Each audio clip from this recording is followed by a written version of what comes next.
x64 architecture mainly आपका x64 architecture 64 beat machine पे काम करता है, ठीक है, 64 बीट्स मशीन पे काम करता है, 64 बीट मशीन से, जहां पे 32 बीट्स, ठीक है, 32 beats user program, user process के लिए चलाया जाता है, यूजर प्रोसेस के लिए यूज होता है, ठीक है, और अगला 32 बीट्स आपका जो ऑपरेटिंग सिस्टम का प्रोसेस होता है उसके लिए यूज होता है, ठीक है। कैसे? सिंपली आप टास्क मैनेजर ओपन कीजिए, यहाँ पे देखिएगा टास्क मैनेजर, ठीक है। टास्क मैनेजर में देखिए जो हम एप्लीकेशन ओपन कर रखे हैं वो है विंडो एक्सप्लोरर मेरे द्वारा, उसके बाद EMU, task manager, notepad plus plus, notepad, MS word, Edge, Google Chrome, ये हमने ओपन कर रखा है। समझ में आया? ये मेरे द्वारा ओपन किया गया है, यूजर के द्वारा ओपन किया गया है। लेकिन इसके अलावा आप बैकग्राउंड में देखिए कितने प्रोसेस चलाए जा रहे हैं ऑपरेटिंग सिस्टम के द्वारा, दिख रहा है कितना प्रोसेस चल रहा है? 100 सर, 100 100 100 या 99 के अराउंड में प्रोसेस चल रहा है, 103 99, यानी बैकग्राउंड में ये सारे प्रोसेस आपको रन किया जा रहा है, ठीक है। इसको हमने नहीं चलाया है, इसको ऑपरेटिंग सिस्टम चला रही है, विंडो 10 OS चला रही है, ठीक है, इस पार्टिकुलर OS को सक्सेसफुली रन कराने के लिए। समझ आया? ठीक है, तो इसीलिए जो इस प्रोसेस को रन, जो OS अपने से रन कराता है वो OS प्रोसेस कहलाते हैं, और OS प्रोसेस अगर 64 बीट आर्किटेक्चर है तो वो अपने 64 बीट में से 32 बीट मशीन के लिए अपने लिए यूज करता है और 32 बीट यूज करता है यूजर के प्रोसेस के लिए, ठीक है। इसी तरीके से अगर आपके पास दूसरा आर्किटेक्चर जो आज के डेट में है वो है x86 architecture. x86 architecture mainly क्या है? 32 बिट आर्किटेक्चर है, 32 बिट्स मशीन है, ठीक है। 32 बिट्स मशीन में हमारे पास यहाँ पे क्या होगा, 16 बिट्स यूजर प्रोसेस के लिए यूज होते हैं और 16 बिट्स OS प्रोसेस के लिए यूज होते हैं। तो x16 बिट होगा OS प्रोसेस के लिए, तो इसीलिए यहाँ पे रजिस्टर पहले से बना के रखा गया है, ठीक है। और हम लोग को क्या पढ़ना है? हम लोग को देखिए अगर हम लोग का जो सिलेबस है वो क्या है, हम लोग को पढ़ना है 8086 CPU आर्किटेक्चर, ठीक है। तो 8086 CPU आर्किटेक्चर को पढ़ने के लिए जो कॉमन आर्किटेक्चर है वो कौन सा आर्किटेक्चर है? x86 आर्किटेक्चर है। और x86 आर्किटेक्चर क्या है? 32 बिट मशीन है। तो 32 बिट मशीन पे अगर हम 32 बिट मशीन पे कोई इंस्ट्रक्शन परफॉर्म करते हैं तो वहाँ पे इंस्ट्रक्शन को परफॉर्म करने के लिए 16 बिट का रजिस्टर यूज होता है प्रोसेस को, यूजर प्रोसेस को चलाने के लिए, और 16 बिट का रजिस्टर यूज होता है OS के प्रोसेस को चलाने के लिए, ठीक है। तो हमारे पास जो 16 बिट प्रोसेस है वो कौन सा है? AX रजिस्टर 16 बिट है। यही कारण है कि हम लोग को जो आर्किटेक्चर पढ़ना है x86 आर्किटेक्चर पढ़ना है, ठीक है। तो x86 आर्किटेक्चर के लिए जो 32 बिट मशीन पे इम्प्लीमेंट होती है, 32 बिट मशीन का जो रजिस्टर होगा हम लोग किसको यूज करेंगे? AX रजिस्टर को यूज करेंगे। समझ में आया? यानी यहाँ पे 16 बिट में रजिस्टर दिखाया जाता है। यही कारण है कि जब आप इसको ओपन करके देखते हैं तो ये 16 बिट में आपको एक्यूमुलेटर रजिस्टर AX यूज होता है। समझ आया?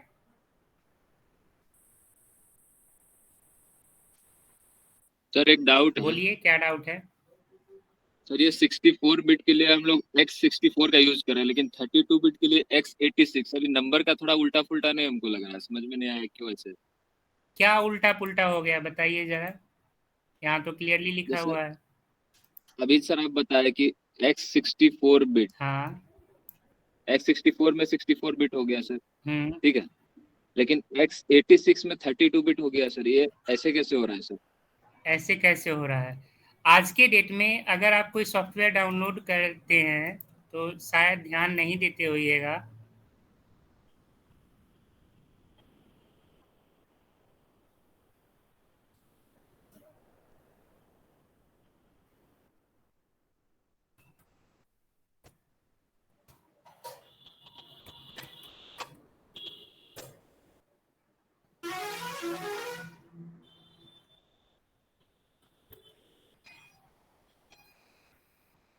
सर मैं बताऊं 86 बिट और 32 बिट का क्या वो है?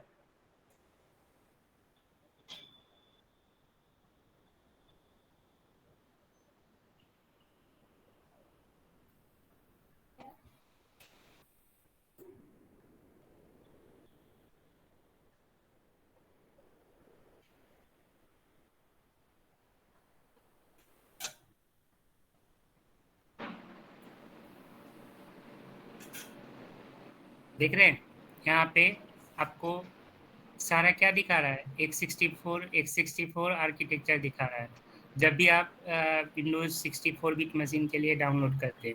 मतलब एक आर्किटेक्चर ये हो गया। सर इनके दूसरा कहने का मतलब ये नहीं है, इनके कहने का मतलब है 64 बिट के लिए 64 बिट और 32 बिट वाले को 86 बिट में क्यों लिया जाता है, इनके कहने का मतलब ये है, इसके लिए दो क्यों रखा गया है। एग्जैक्टली। तो एक्चुअली सर है ना, जो सबसे पहले आई थी जो 86 बिट आई थी, तो उसके बाद हाँ उस समय लोएस्ट प्रोसेसर का उपयोग किया जाता था, जो सबसे कम प्रोसेसिंग होती थी उस समय। और इसके बाद जो हमारे पास जो हायर प्रोसेसर आ गया 64 बिट, जब 64 बिट जब आई ना, तो मतलब ये तो इसे देखने में थोड़ा अच्छा नहीं लग रहा था, क्योंकि ये 64 बिट और 86 के बीच में जो डिफरेंस आ रहा था, ये 86 ज़्यादा हो रहा था और इसकी प्रोसेसिंग पावर कम थी और 64 की ज़्यादा थी। तो डेवलपर ने सोचा कि मतलब कि हम इसे 32 बिट कर दें और ये 64 बिट रहे, क्योंकि इसकी वर्किंग हाफ थी, इसलिए इन्होंने इसे 32 बिट कर दिया 86 वाले को। अगर हम 86 लिखे गूगल पर या 32 लिखे, बात दोनों सेम ही होती है।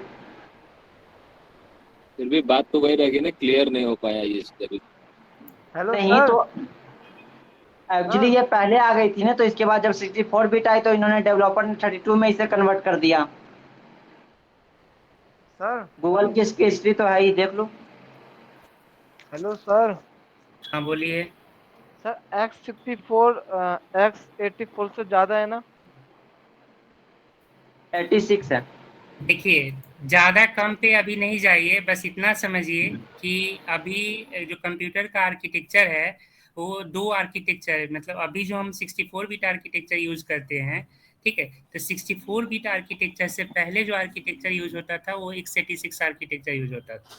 ठीक है, इसके पीछे का जो नाम क्यों इसको x86 आर्किटेक्चर कहा गया, ठीक है, या x64 आर्किटेक्चर क्यों कहा गया, उसका आप हिस्ट्री पढ़ लीजिए। अगर आप हिस्ट्री इस चीज़ के हिस्ट्री पढ़ने जाइएगा तो आप असेंबली लैंग्वेज नहीं सीख पाइएगा।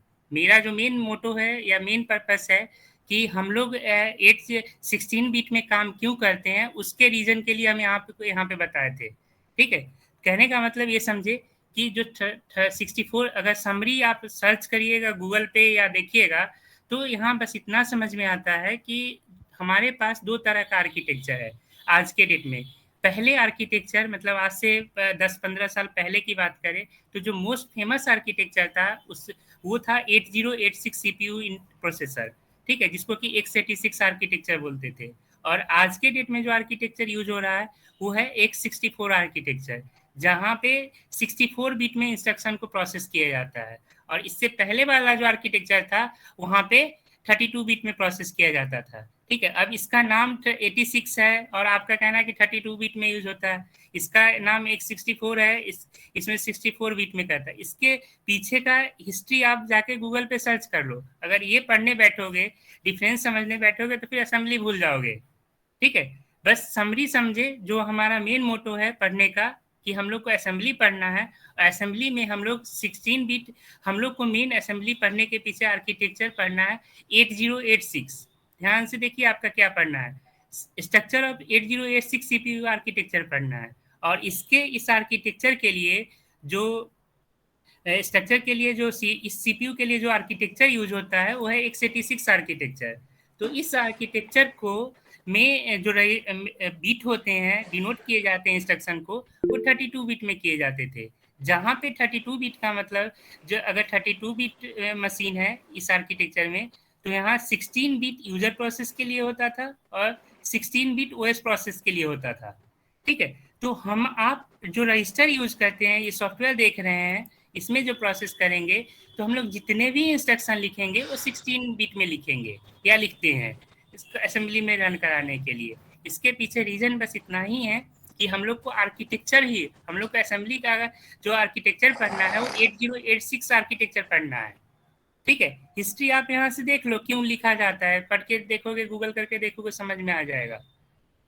समझ में आया? इसको पढ़ने से कोई बहुत ज्यादा आपको बेनिफिट नहीं मिलेगा, बस इतना समझे, अगर सर्च करोगे तो एक आर्किटेक्चर है जिसमें 32 बिट में इंस्ट्रक्शन को सेव किया रखा जाता है, दूसरा आर्किटेक्चर है जिसमें 64 बिट में रखा जाता है। नाम क्यों आया इसके पीछे उसके रीजन को गूगल पे सर्च कर लो। ठीक है,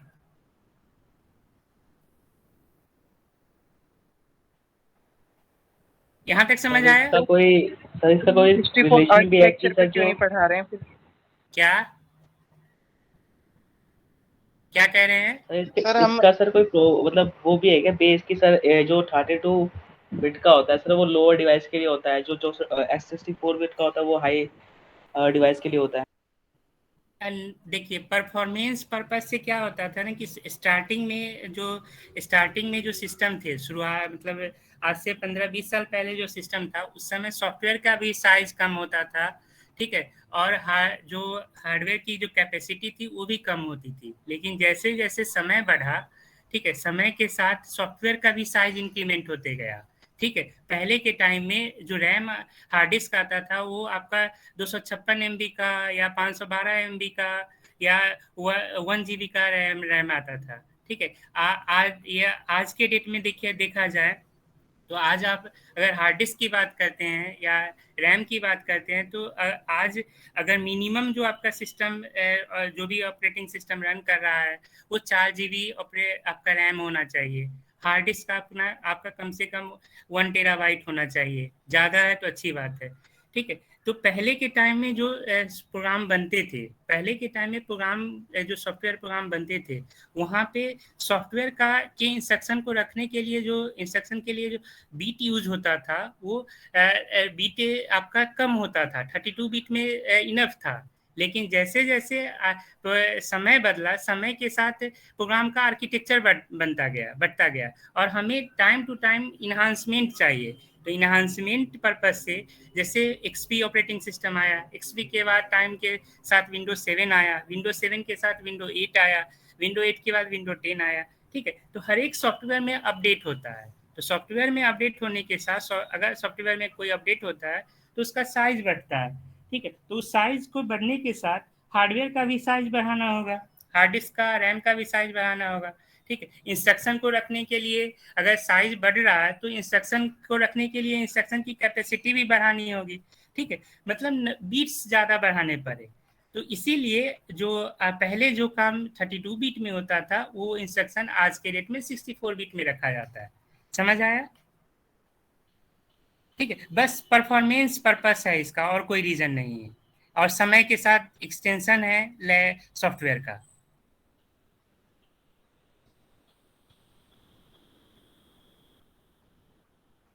समझ आया? जी सर। Yes sir.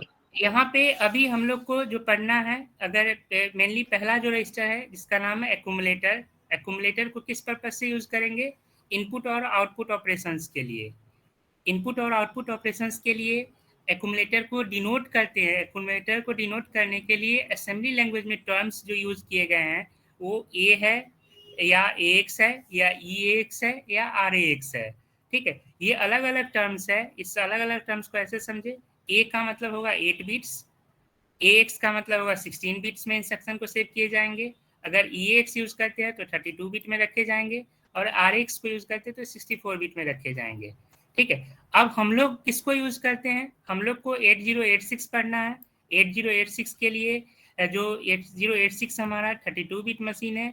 ठीक है, तो यहाँ पे हाफ यूज होता है, 16 बिट यूजर के लिए और 16 बिट OS के लिए।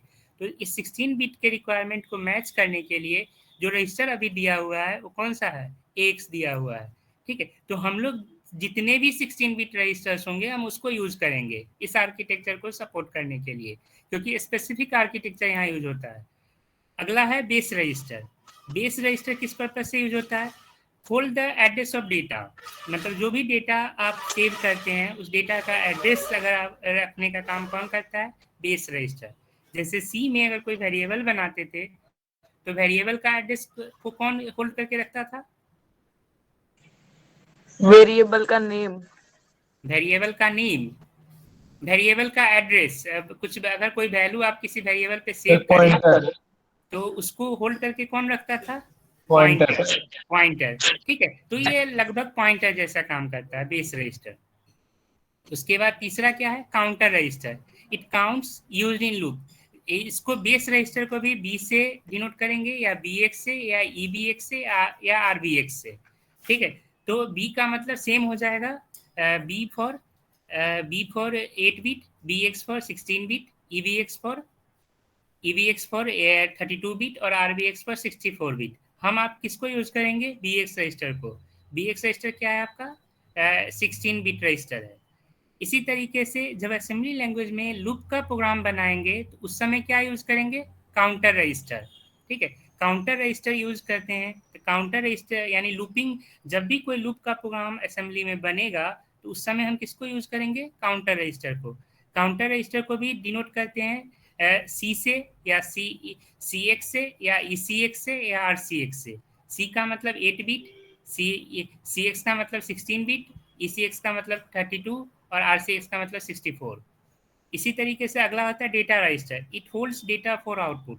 जब भी कोई डेटा आपको आउटपुट करना है, ठीक है, केवल आउटपुट करना है। एक्यूमुलेटर का किस लिए यूज है? एक्यूमुलेटर का इनपुट एंड आउटपुट दोनों पर्पस है। ठीक है, लेकिन अगर कोई डेटा आपको सिर्फ आउटपुट करना है तो उसके लिए हम लोग यूज करेंगे डेटा रजिस्टर। ठीक है, डेटा रजिस्टर। तो यहाँ मेनली हमारे पास जो जनरल पर्पस ऊपर की जो 4 रजिस्टर है, एक्यूमुलेटर, बेस, काउंटर और डेटा, ये देख रहे होंगे रेड कलर में होगा। ठीक है, और इस चारों रजिस्टर को बोला जाता है general purpose register. General purpose register कहने का मतलब क्या होगा कि जब भी कोई एक सिंगल लाइन का भी प्रोग्राम आप बनाते हैं, ठीक है, या एक से सिंगल लाइन से ज्यादा का प्रोग्राम बनाते हैं, तो इन प्रोग्राम में कम से कम इसको यूज करना कंपलसरी है। ठीक है, कोई भी एक बेसिक प्रोग्राम बनाइएगा तो इन कोई भी बेसिक प्रोग्राम बनाने के लिए accumulator, base, counter, data, in register में से किसी एक को या एक से ज्यादा को यूज करना जरूरी होता है। ठीक है, इसके बिना आप कोई प्रोग्राम बना ही नहीं पाते असेंबली में, इसलिए इसको बोला गया जनरल पर्पस रजिस्टर। अगेन एक चीज नोटिस करने वाली बात होती है कि जितने भी जनरल पर्पस रजिस्टर है वो 2 पार्ट में डिवाइड होता है।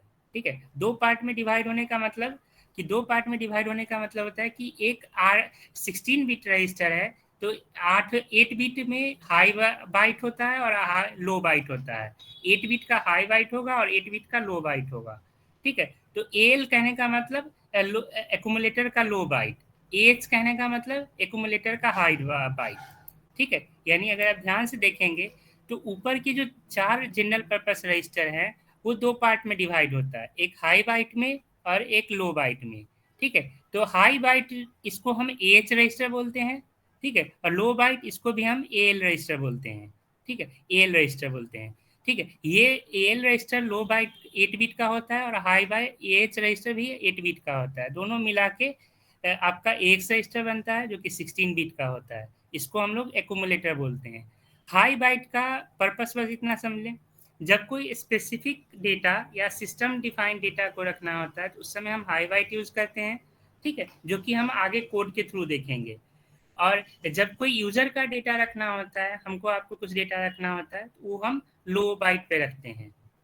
ठीक है, जैसे फॉर एग्जांपल अगर कुछ प्रोग्राम बनाना है तो आप ऐसे इसको चेक कर सकते हैं हाई बाइट लो बाइट के कॉन्सेप्ट को समझने के लिए।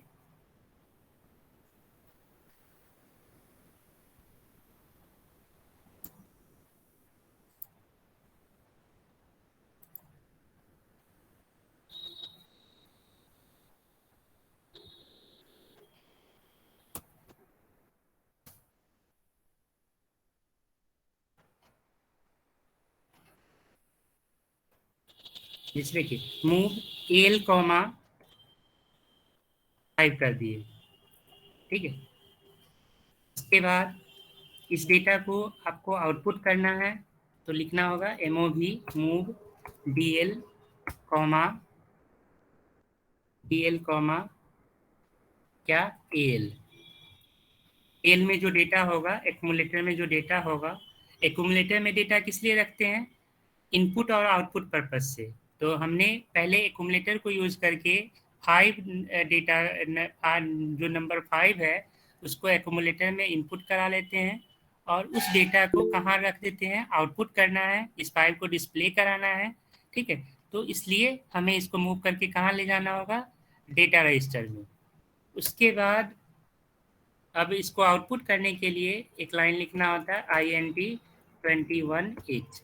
अभी इस चीज़ को आगे देखेंगे, सिंपली आप इसको समझे, इमुलेट कीजिए। जब इमुलेट करेंगे, असेंबली देखिए समझना आप ही को होगा, सब कुछ आपके नज़र के सामने में होता है, ठीक है। कैसे समझेंगे, ये हमने 3 लाइन का इंस्ट्रक्शन बनाया है, ठीक है, जिसमें हमने AL और DL को यूज़ किया है। AL और DL मतलब ये वाला डेटा यूज़ किए हैं और ये वाला रजिस्टर यूज़ किए हैं और ये वाला रजिस्टर यूज़ किए हैं, ठीक है। एक का काम एक एक्यूमुलेटर है, दूसरा डेटा रजिस्टर है, ठीक है। समझने के लिए आपको यहाँ पे सिंगल स्टेप करना होगा, प्रोसेस इंस्ट्रक्शन इन CS, यानी single step compilation, line by line compile होगा, ठीक है। सिंगल स्टेप कीजिए, ठीक है। जैसे ही इस लाइन सिंगल स्टेप करेंगे, एक लाइन प्रोसेस हो गया। ये प्रोसेस हो गया तो देखिए यहाँ पे क्या डेटा है, 5 है। इसको कहाँ मूव करना था, मूव मतलब ट्रांसफर करना, कहाँ मूव करना था, AL रजिस्टर में। देखिए AL पे आ गया डेटा, समझ में आया? यस सर, यस ठीक है। सर।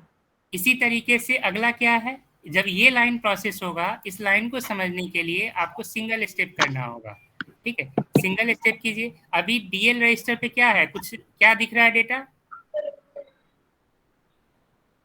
DL रजिस्टर 0 दिख रहा है। 0 दिख रहा है। जैसे ही ये लाइन प्रोसेस होगा तो क्या दिखेगा, 5 5। क्यों 5 दिखा, क्योंकि AL का डेटा आप मूव करके कहाँ रख रहे हैं, DL में। इसलिए जो डेटा AL के पास होगा वही डेटा कहाँ जाएगा, DL के पास जाएगा। समझ में आया? और जब ये लाइन प्रोसेस होगा, जो LO इंस्ट्रक्शन है, ये अभी प्रोसेस नहीं हुआ है, आप सिंगल स्टेप कीजिए, ठीक है। सिंगल स्टेप करिएगा, प्रोग्राम टर्मिनेट हो जाएगा, ठीक है, टर्मिनेट हो जाएगा। तो अब इसको आउटपुट करके देखना है, ठीक है। इसको आउटपुट करके देखने के लिए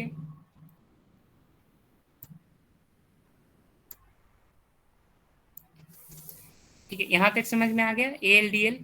अब इसके आउटपुट करने के लिए हमें एक लाइन लिखना होता है, कुछ भी अगर कीबोर्ड से आउटपुट कराना है तो यहाँ पे लिखना होगा MOV H, 2 और फिर INT 21H। फिर से इमुलेट कीजिए, सिंगल स्टेप किए, AL में 5 चला गया, सिंगल स्टेप किए, DL में 5 चला गया, H, 2। अच्छा, यहाँ AH पार्ट है, ठीक है, AH पार्ट है, ये हाई बाइट है, हाई बाइट पे 2 रख रहे हैं, ठीक है। तो ये प्री डिफाइंड इंस्ट्रक्शन है, मतलब कुछ भी अगर सिंगल कैरेक्टर आउटपुट करना है तो इसके लिए असेंबली लैंग्वेज आपको ये इंस्ट्रक्शन देता है, ठीक है, कि आप मूव AH, 2 लिखिएगा, ठीक है, जिससे कि कोई भी सिंगल कैरेक्टर आउटपुट होगा।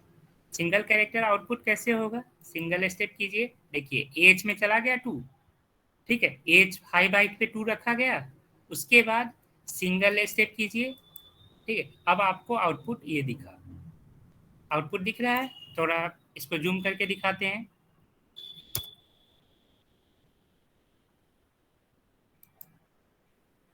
दिखा, आपने क्या रखा था डेटा रजिस्टर पे, एज पे 2 रखा था। डेटा रजिस्टर पे क्या रखा था, 5। 5 के लिए आपको क्या दिखा, आपको ये डेटा दिखा, ऐसा क्यों, इसके पीछे के रीजन को समझिए।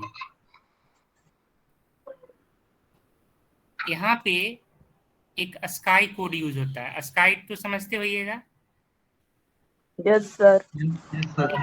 स्काई स्काई क्या होता है, American standard code for information interchange, यानी असेंबली में जब भी हम कुछ भी इनपुट करते हैं तो उसको स्काई के फॉर्म में इनपुट होता है। तो रजिस्टर पे हमने क्या डेटा रखा था, रजिस्टर पे हमने डेटा रखा 5, और उस 5 को 5 का जो वैल्यू है उसके लिए क्या माना, क्या इंस्ट्रक्शन है असेंबली में, क्या इंस्ट्रक्शन समझेगा, ये वाला, समझ में आया? ठीक है। तो जिस ही समय आप रजिस्टर पे 5 रखेंगे तो आपको आउटपुट क्या आएगा, ये डेटा आएगा, ये जो सिंबल देख रहे हैं वो सिंबल आ रहा है। ठीक है, तो आपको अगर डिजिट में आउटपुट करना है 5, तो रजिस्टर पे 5 को समझने के लिए देखिए, रजिस्टर पे 5 को कौन से वैल्यू से समझा जाता है, स्काई वैल्यू 5 का स्काई वैल्यू क्या है, यहाँ देखिए 5-3। स्काई टेबल में 5 का 5-3 है।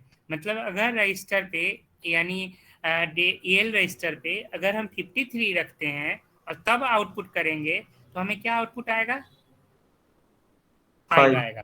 5 समझ में आया?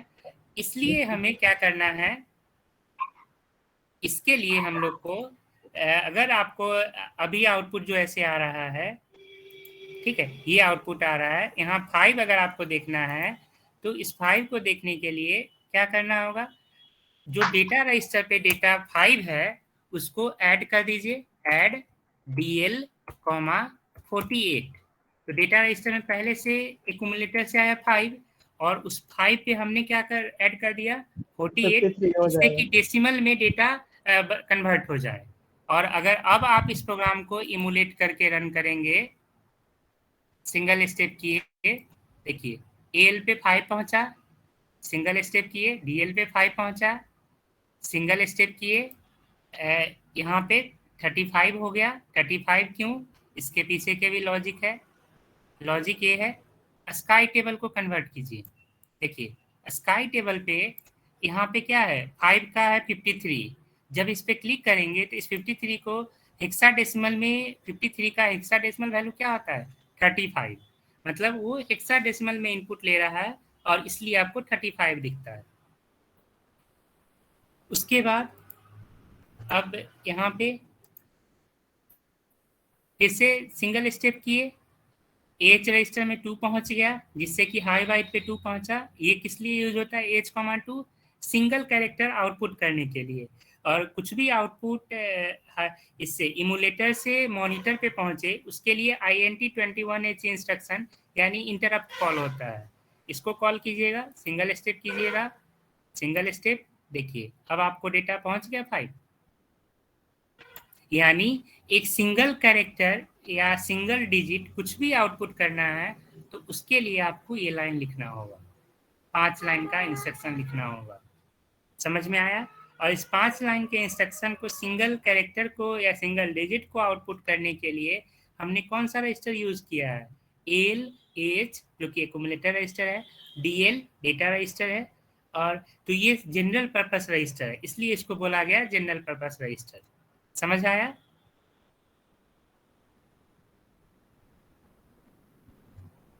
समझ आया? Yes sir. Yes sir.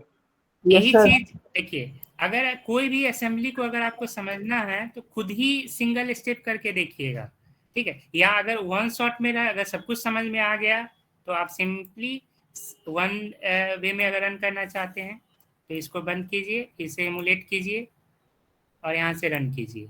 देखिए अगर सीधा रन कराना है तो सिंपली रन पे क्लिक कर दीजिए, उससे रन हो जाएगा। लेकिन इससे आपको प्रोग्राम समझ में नहीं आएगा। तो अभी आपका जो बेसिक है, बेसिक कोई भी चीज़ को किसी भी प्रोग्राम को समझना है तो आपको मैनुअली ही सिंगल स्टेप करके ही समझना होता है। सब कुछ आपके सामने होता है, हम आपको बस हेल्प कर देंगे कि किस रजिस्टर का क्या पर्पस है, किस लिए यूज होता है। अभी हमने सिंपली ब्रीफ किया है आपको एक्यूमुलेटर रजिस्टर के जनरल पर्पस रजिस्टर के बारे में, जनरल पर्पस रजिस्टर के बारे में आपको यहाँ पे बताया है इसका क्या यूज है और इसको यूज कैसे करते हैं।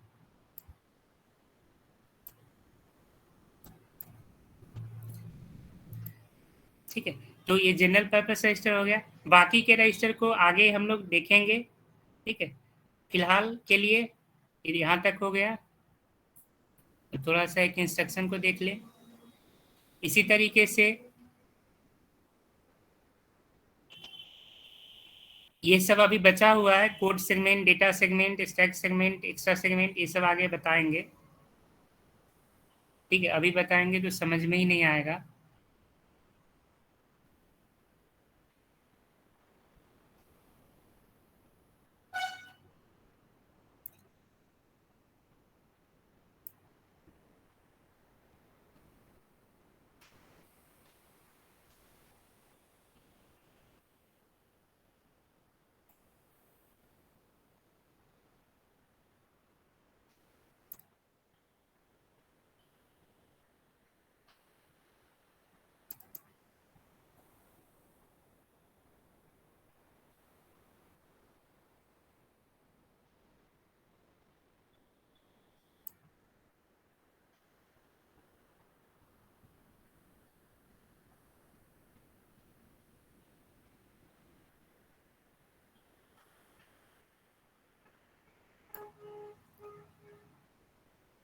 चलिए इसी तरीके से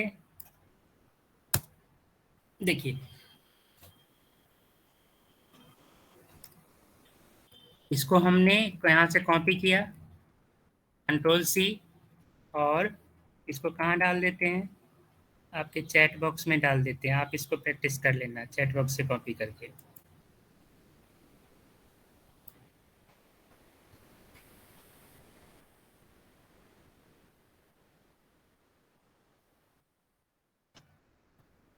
ठीक है ना।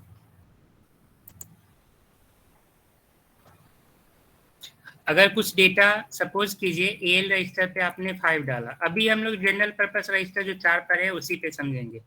एल रजिस्टर पे सपोज कीजिए कि हमने 2 डाला, ठीक है। इसी तरीके से मूव किए बीएल रजिस्टर पे, कॉमा हमने 3 डाला, ठीक। नाउ अब इन दोनों एल हम चाहते हैं कि हमें 2+3 आउटपुट आए, ठीक है। यानी हम लोग को आउटपुट तो यहाँ कुछ भी कमेंट करना है, हमें चाहिए 2+3, ठीक है। 2+3 = 5, ये आउटपुट चाहिए। तो इसके लिए क्या लिखना होगा, एक इंस्ट्रक्शन यूज होता है आपका ऐड, इसमें क्या लिखेगा एल कॉमा बी एल, ठीक है। Add L comma B L, इससे क्या होगा, एल पे क्या डेटा रखा गया है, 2 रखा गया है, बी एल पे क्या डेटा रखा गया है, 3 रखा गया है। तो जब आप ए लाइन लिखेंगे इसका मतलब क्या हो गया, इस लाइन का मतलब हो गया L = L plus B L, ठीक है। इस लाइन का मतलब क्या हो गया, इस लाइन का मतलब होगा कि एल = 2, इस लाइन का मतलब क्या हो जाएगा, ए बी एल = 3, समझ आया। इसके बाद जब ये लाइन लिखते हैं तो इस लाइन का मतलब क्या हो गया, एल प्लस बी एल, यानी इसकी वैल्यू क्या हो गई, 2 + 3 = 5, यानी एल के पास क्या डेटा पहुंचा, एल के पास पहुंचा 5। उसके बाद अब इस 5 को आउटपुट करना है, ठीक है। आउटपुट करना है तो इस आउटपुट तो ऐसे होगा नहीं, आउटपुट करने के लिए हमें क्या, कौन सा रजिस्टर यूज होता है, डेटा रजिस्टर। तो एल के डेटा को आउटपुट करने के लिए डीएल पे पहले भेजिए, डीएल पे भेज दिए। उसके बाद डीएल पे अगर 5 जाएगा तो फिर से हमें सिंबल दिखने लगेगा, तो हमें सिंबल ना दिखे, हमें डिजिट में डेटा दिखे, उसके लिए डीएल पे 48 जोड़ देते हैं, जिससे कि 53 दिख जाएगा। और फिर ये 2 लाइन है जिससे कि हम कुछ आउटपुट करके दिखा सकते हैं, ठीक है। समझ आया, समझ आया। No sir. क्या नहीं समझ आया, बताइए, इसमें क्या समझ नहीं आया।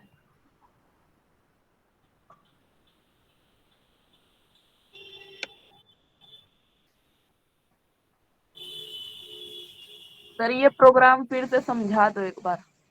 जब पहला लाइन लिखते हैं एल कॉमा 2, इस लाइन का मतलब क्या हुआ कि एल रजिस्टर पे डेटा क्या रखा जाएगा, 2 रखा जाएगा। ध्यान से समझिए, जब आप इमुलेट करेंगे फर्स्ट लाइन आपने क्या लिखा, एल कॉमा 2, ठीक है। तो एल कॉमा 2 का मतलब जब सिंगल स्टेप करेंगे तो एल रजिस्टर आपका ये वाला है, ठीक। इस एल रजिस्टर पे क्या डेटा मूव करके जाएगा, 2 जाएगा, यानी यहाँ पे 2 चला गया। समझ आया।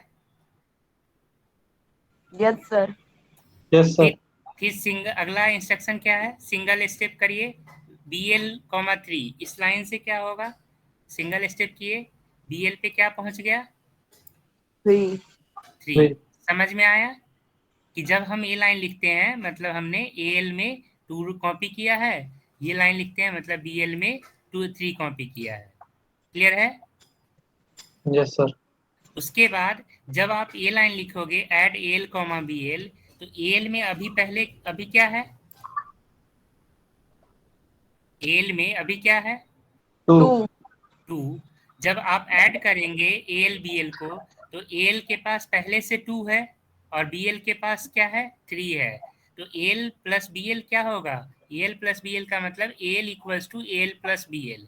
तो AL में पहले से 2 है और BL में पहले से 3 है, तो 2 + 3 क्या हो जाएगा, 5 हो जाएगा। यानी इन दोनों का आउटपुट जोड़ के कहाँ स्टोर हो जाएगा, एल में हो जाएगा। ठीक है, तो जैसे ही सिंगल स्टेप करेंगे तो एल में अब क्या हो गया, डेटा 5 हो गया। समझ आया? Yes sir.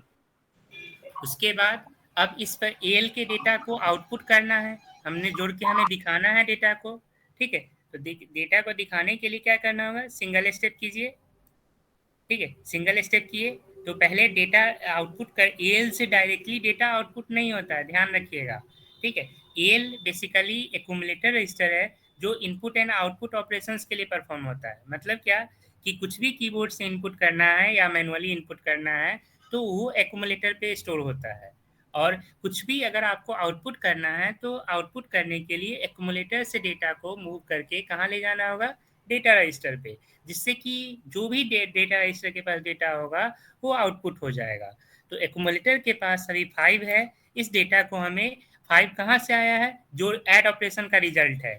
ठीक है, ऐड जो निमोनिक है या कीबोर्ड बोलिए, कीवर्ड बोलिए, ठीक है, उसका जो ये रिजल्ट है उसको हमें आउटपुट कराना है। तो आउटपुट कराने के लिए हमें कहाँ मूव करना होगा, डेटा रजिस्टर में। डेटा रजिस्टर में इसको मूव कर दिए। ठीक है, डेटा रजिस्टर में मूव कीजिए। अब कुछ भी आउटपुट करना है तो डेटा रजिस्टर में अगर 5 रख दिए तो ये 5 तो इसका स्काई वैल्यू डिस्प्ले कर देगा, क्योंकि असेंबली तो 5 समझता नहीं है। रजिस्टर पे जो भी डेटा रखिएगा, रजिस्टर पे अगर 5 रखिएगा तो ये आउटपुट आएगा, रजिस्टर पे 4 रखिएगा तो ये की आउटपुट आएगा, 3 रखेंगे तो ये आउटपुट आएगा, 2 रखेंगे तो ये आउटपुट आएगा, 35 रखेंगे तो हैश आउटपुट आएगा। मीन्स क्या कि यहाँ स्काई कोड में आउटपुट होता है, तो हमें डिजिट में 5 डिस्प्ले कराना है। ठीक है, या डिजिट में 4 डिस्प्ले कराना है। तो डेटा रजिस्टर पे पहले से जो डेटा है, पहले से डेटा है 5 और हमें डिजिट में 5 बनाना है। तो असेंबली क्या समझता है, असेंबली में हमें अगर 53 रखेंगे डेटा रजिस्टर पे तब जाके हमें 5 आउटपुट कराएगा, इसलिए डेटा रजिस्टर पे 48 ऐड कर देते हैं। तो 48 + 5 53 हो जाएगा। ठीक है, जिससे कि डेटा रजिस्टर पे 53 पहुंचेगा तो वो डिजिट में आउटपुट करके आपको बताएगा। सर यहाँ पे कोमा का मतलब है क्या, प्लस है या फिर? यहाँ जब भी कोई इंस्ट्रक्शन लिखा जाता है ना तो ये प्रोग्राम बनाते समय ध्यान रखिएगा, सबसे पहले इंस्ट्रक्शन लिखा जाता है। ठीक है, उसके बाद रजिस्टर का नाम लिखा जाता है, उसके बाद कॉमा लिखा जाता है। अब इसके बाद या तो कोई रजिस्टर रखा जाएगा या कोई वैल्यू रखा जाएगा। जैसे यहाँ डीएल के बाद वैल्यू रखा गया या रजिस्टर रखा गया और यहाँ पे वैल्यू रखा गया। यहाँ एज एक रजिस्टर है और इसके आगे सर यहाँ पे हम उसकी वैल्यू असाइन भी कर सकते हैं और दूसरे जैसे कि रजिस्टर का नेम भी दूसरे नेम पे असाइन करें या फिर वैल्यू असाइन करें। वैल्यू असाइन करें। जैसे सी में आप कोई वेरिएबल बनाते थे, वेरिएबल में वैल्यू कॉपी करते थे या इनपुट करा लेते थे, वैसे ही यहाँ भी होता है। समझ में आया? ठीक है, तो अब आप यहाँ पे इसको डेटा एक्सेल पे 48 डाल दिए, जिससे कि ऐड कर दिए, जिससे कि डिजिट में स्काई कोड में कन्वर्ट हो जाएगा। ठीक है, उसके बाद उस डेटा को आउटपुट करना है, इसके लिए ये 2 लाइन का इंस्ट्रक्शन लिखना होगा। समझ आया? अब इसको रन कीजिए। सर ये रजिस्टर से याद कैसे होंगे, यही समझ नहीं आ रहा। बस प्रैक्टिस करने से देखिए ऐसा कोई, आप अगर अपना ब्लॉग पढ़िएगा ना तो ब्लॉग में भी कोई भी ऐसा चीज नहीं है जो आपको इजी वे में समझ में आ जाएगा। ठीक है, जब तक आप खुद से प्रैक्टिस नहीं करोगे। तो बुक ही देखने से डर लग रहा है। हाँ, बुक देखने के बाद आप समझा रहे तो समझ में भी आ रहा है थोड़ा। बिल्कुल बिल्कुल, यही तो बोल रहे हैं ना कि एक चीज और समझ लीजिए कि असेंबली लैंग्वेज के लिए ऐसी कोई सी भी बुक नहीं बनी है। ठीक है, आप यूट्यूब या ऐसा कोई भी ट्यूटोरियल आप यूट्यूब पे सर्च कर लीजिएगा।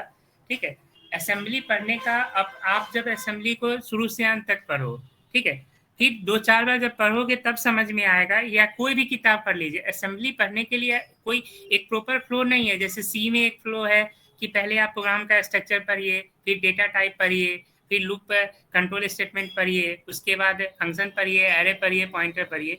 वैसा यहाँ कोई इंस्ट्रक्शन, कोई स्टेप्स नहीं होता है। यहाँ क्या है कि आप पहले कोड को पढ़े, समझे।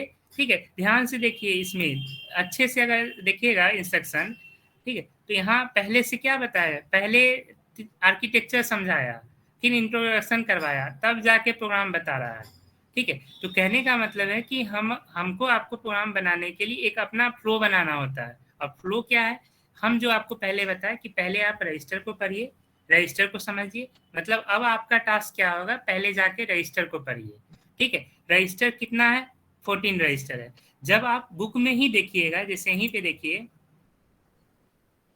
यहीं पे सर्च कर लेते हैं तो आपको इजी वे में मिल जाएगा।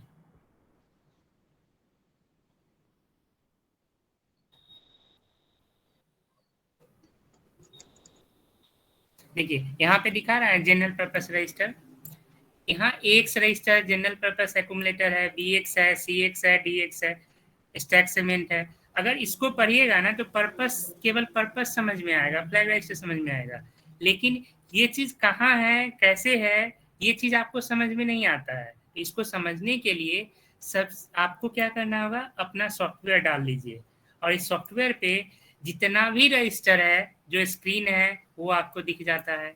ठीक है, जो स्टैक सेगमेंट रजिस्टर है वो यहाँ दिख जाता है, फ्लैग रजिस्टर है वो दिख जाता है। ठीक है, जो carry flag, zero flag, parity flag बोलते हैं, जितने प्रोग्राम में वेरिएबल बनाएंगे वो आपको यहाँ दिख जाएगा। तो सब कुछ आपके नज़र के सामने में होता है, कुछ भी जो कोड कर रहे होते हैं वो इस रजिस्टर के अंदर सब कुछ विजिबल होता है। बस ये है कि आप प्रोग्राम लिखें और उसके प्रोसेस को समझें। ठीक है, प्रोसेस को समझने के लिए आपको क्या करना होगा, यहाँ पे चीज़ों को समझना होगा। ठीक है, तो अब इस प्रोग्राम को सिंपली सिंगल स्टेप करके रन करते जाइए। सर यहाँ पे int 20h लिखने का क्या मतलब हुआ? INT 21H, ठीक है, INT 21H एक इंटरप्ट है। ठीक है, जो कि जब भी हमें कुछ भी स्क्रीन पे आउटपुट करना है, यस सर। ठीक है, कुछ भी अगर आपको आउटपुट करना है तो आउटपुट करने के लिए आपको कहाँ लेके जाना होगा, पहले आउटपुट करने के लिए आपको ये 2 लाइन का कोड लिखना होगा। अगर ये 2 लाइन जब तक कुछ नहीं लिखिएगा तब तक डेटा रजिस्टर पे जो भी वैल्यू होगा वो आपको आउटपुट नहीं होगा। समझ आया? Okay sir.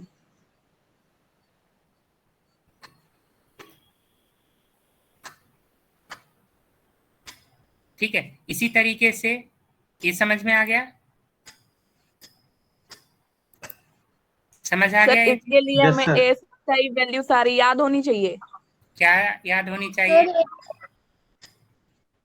क्या याद ये तो होनी फिर चाहिए? हमें देखना पड़ेगा ASI वैल्यू, अमेरिकन स्टैंडर्ड। क्यों याद होना चाहिए? आपके सामने तो रजिस्टर दिया रहता है, आप यहाँ से देख लीजिए ना, जो चीज नहीं समझ में आता है याद के क्यों ओके करिएगा, सर, जब प्रोग्राम बनाइएगा अपने आप सब कुछ समझ में आ जाएगा। ठीक है ठीक है, सर। इसी तरीके से ये तो एडिशन का हो गया, यहाँ से आपको इसको कॉपी करके और भेज देते हैं। ठीक है, यहाँ से आप अपना चेक कर लीजिएगा।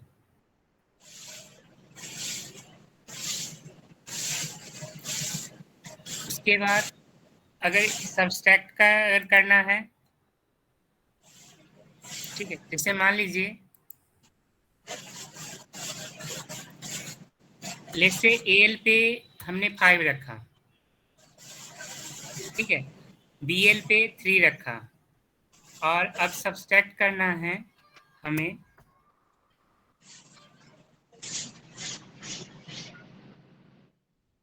सबस्ट्रैक्ट करने के लिए घटाना है तो हमें लिखना होगा SUB।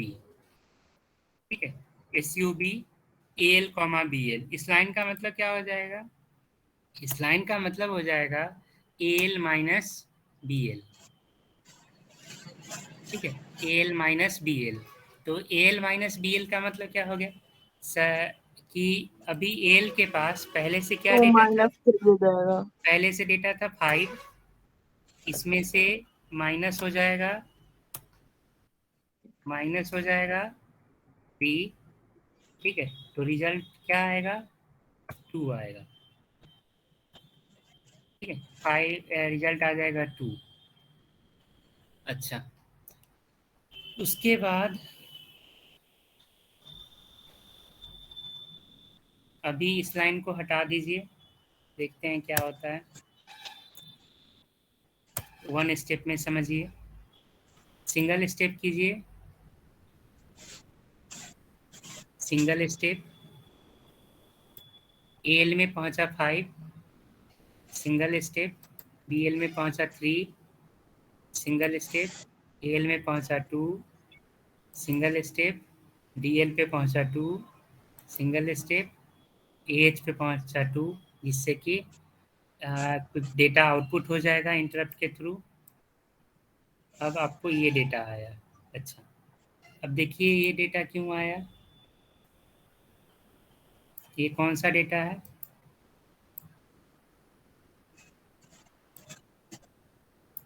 देखिए ये कौन सा सिंबल आपको दिख रहा है?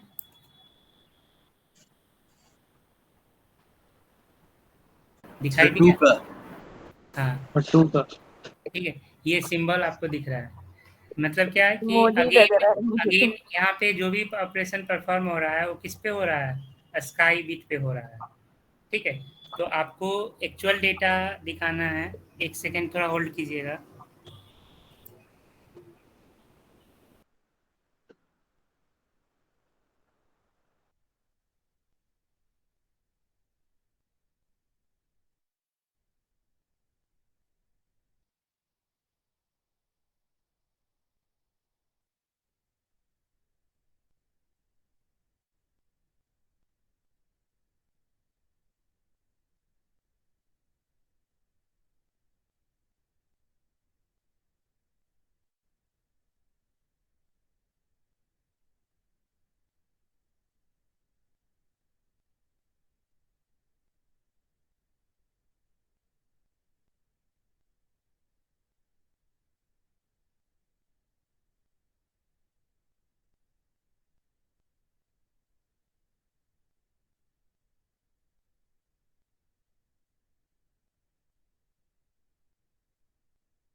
Hello sir.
सर क्लास खत्म हो गई क्या?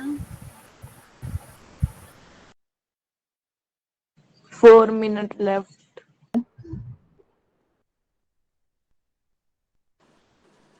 Hello sir. हेलो, आवाज आ रही है ना? यस सर, आ रही है। आ रही यस सर आ है। रही है। यस सर यहाँ आ तक रही है। Yes sir. अब इसको डिस्प्ले कराना है तो अगेन स्काई वैल्यू में कन्वर्ट करना होगा।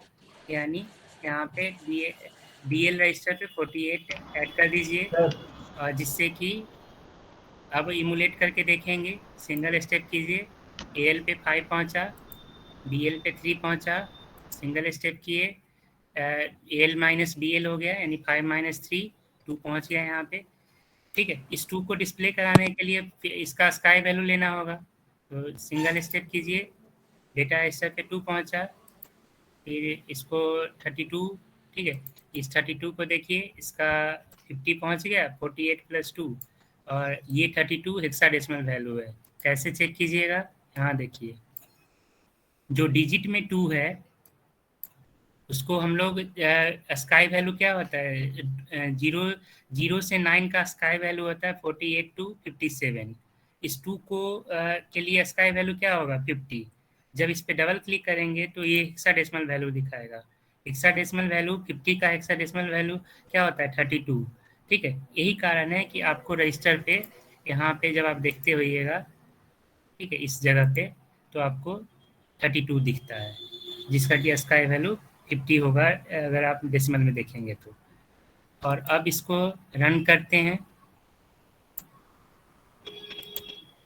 सिंगल स्टेप कीजिए, AH, 2 और INT 21 इससे आउटपुट होगा और फाइनल आउटपुट 2 आ जाएगा। This is the program for subtract SUB instruction. समझ आया?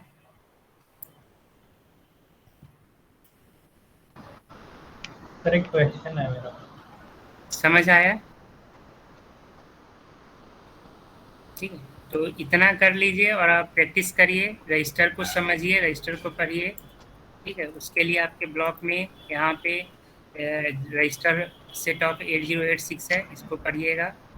ठीक है, और हम नोट्स शेयर कर देंगे, आप उसको देख लीजिएगा। सर हम्म, ये जो बोलिए। पीडीएफ है आपने कहाँ से डाउनलोड करी है? गूगल से डाउनलोड किए हैं, ब्लॉक 4 का है PDF आपका। नहीं आप सर, ही लोग का आपका जो ई कंटेंट वाला ऐप है इग्नू का, वहां से अगर ये डाउनलोड करो ये तो हम वहां। ऐसे ही ये हम ऐसे ही अपने बताने के लिए, अपने समझने के लिए बनाए थे। नहीं, ये जहाँ वाली नहीं कह रहा मैं, जो आप पहले अभी वर्ड की दिखा रहे थे। ये वाला हाँ जी, ये सर जी मैंने पीडीएफ अपना ये फाइल है। बैलेंस गूगल डाला से था, इसमें डाउनलोड डाल ये किए तो हैं, दीजिए ये बुक वाला है। ये। ये बुक शेयर कर को देंगे। अगर ये तो ई इग्नू के कंटेंट ऐप। ऑफिशियल साइट पे मिल जाती है, ज्ञान कोश पे। ई ज्ञान कोश पे या गूगल पे जाइएगा, लिखेगा MC सेल्फ। नो सर, हमें बुक नहीं चाहिए, बुक बहुत ही डेंजरस है, समझ में नहीं आता। आप है ना यही वाला दे दीजिए, अपना ई कंटेंट। हाँ जी सर, ये तो दीजिए दीजिए। वो दोनों दे देंगे, आप जिससे पढ़ना होगा पढ़ लेना। ठीक है, तो अभी आप इसको पढ़ेंगे और जो प्रोग्राम आपको दिए बताए हैं उसको प्रैक्टिस करिएगा। ठीक है, हम आपको शेयर कर देते हैं चैट बॉक्स में, वहाँ से कॉपी कर लीजिएगा। आप ये दे दीजिए।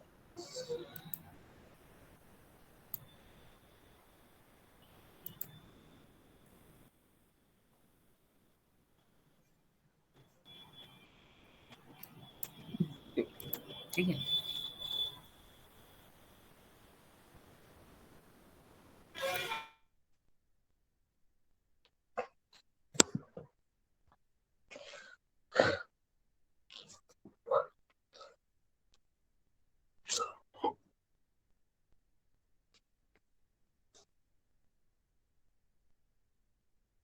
डेवलॉय